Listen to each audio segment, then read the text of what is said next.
Hi everyone, I'm Suzanne Lyons. I am president and producer at Snowfall Films and instructor and partner at Master Talent Teachers. Welcome to part 2 of my 3-part series on the importance of having and getting a mentor. Last time in part 1, we kind of focused on about 3 different aspects, and that is, why should we have a mentor? And then I looked at the distinction, the difference between a mentor and a coach. And then thirdly, we talked about who would make a good mentor. Today, I'd like to look at a few things. How do you approach mentors? What do you want from a mentor? I know we touched a little on that last time, but I want to go over it again. And finally, I want to speak about the importance of being prepared when you get on the phone or in a meeting with your mentor. Firstly, how do you approach a mentor? When I was teaching the Flash Forward workshops, I suggested that people write a dynamite personalized mentor request letter, okay? This letter would basically be 3 paragraphs. Paragraph 1 would be the actual request, that you would like them to be your mentor, and here are their specific in terms of, that you're requesting. For example, 3 10-minute conversations over a 4-week period on the phone or in person. Paragraph 2 is why you've chosen them to be your mentor, and obviously you would acknowledge them in this paragraph. Paragraph 3, who are you? Something about yourself, something interesting and unique about yourself. Then what you could do is mail it, or nowadays email it is fine too. But here's the thing, make sure that you call 2 days later to, first of all, make sure they got it, and secondly, to see what their response is to your request. In fact, you might even want to put that in the letter, that you will be calling them in 2 days to get their response. Never hurts to create a little urgency. Now, the question, what do you want from your mentor? Some of the things that you can get from your mentor when you have one. Advice and suggestions on the names you have listed on your target list. Advice on your goals, timeline, and action plan. Advice on your overall strategic plan and career path.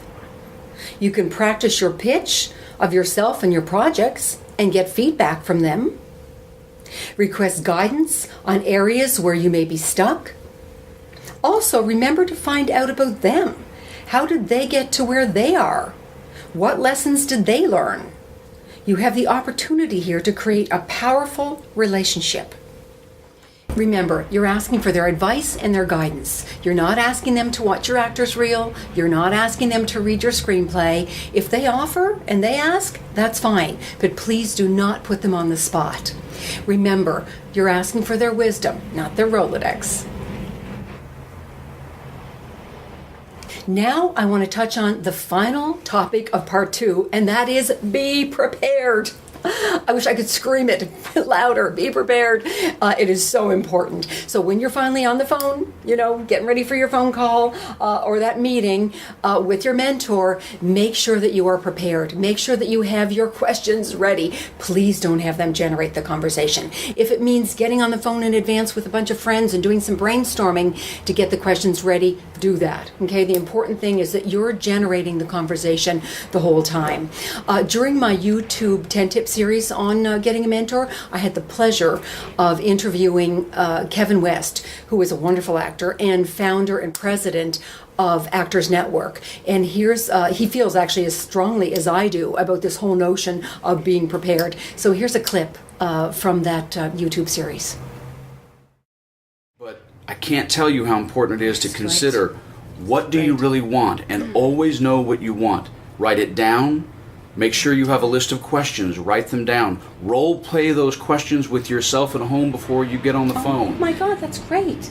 You have to, because you don't know what this other person's going to do or say. Oh, that's right. And what you've also got to really always make sure that you do is understand and think that they're going to ask you questions. And you have to do research. You have to know your audience. You can't go into a conversation asking someone to help you out if you don't know a little bit about what they do, maybe where they're from, how their day goes. Do as much research as you can to find out all of the moving parts of this person's life so that not only from the time you ask them, when you call them, and make suggestions. I'm a big multiple choice person. I like to give people multiple choices and let them pick the one that's best for them. But we don't tend to spend enough time doing research. We don't spend enough time being really clear in exactly what we want in steps. What I want now, 2 months from now, 6 months from now, a year from now, from this person that I'm engaging as a mentor. Right. And then when it comes to that, some of us are really embarrassed about asking for things, so you need to really role play how those questions are going to come out and what some of the objections might be. And get a friend, get 2 friends.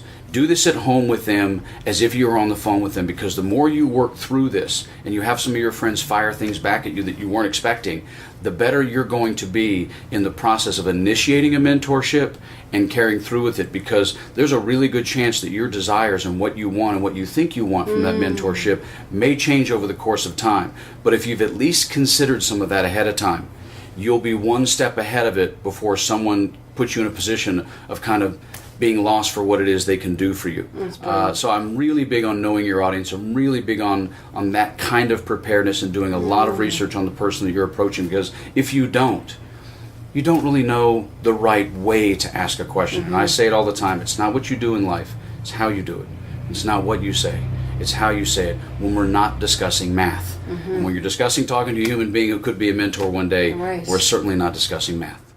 So please take Kevin's advice and be prepared. Do your research about your mentor and get your questions ready. Make sure your questions are ready. Okay, that's it for part 2. I really look forward to bringing you part 3, when I'm going to be working on mentor etiquette. Really important. All the do's and don'ts of what to do and how to be prepared with your mentor.